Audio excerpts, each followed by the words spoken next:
মাংসটা দিয়ে দিলাম, মশলা কষা হয়ে গেছে, মাংসটা দিয়ে দিলাম। প্রতিদিন তো তোর বৌদি রান্না করে, আজকে আমি রান্না করছি, দেখি কেমন হয়। আজকে অনেকদিন পর করছি রান্না, মাংস, মাটন মাটন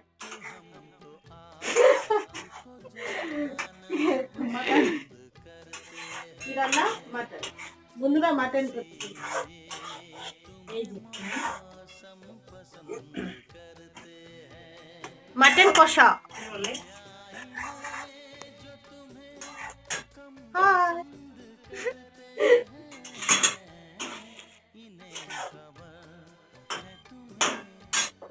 কাল কোথায় যাওয়া হচ্ছে? কালকে পিকনিকে যাবো বন্ধুরা সবাই।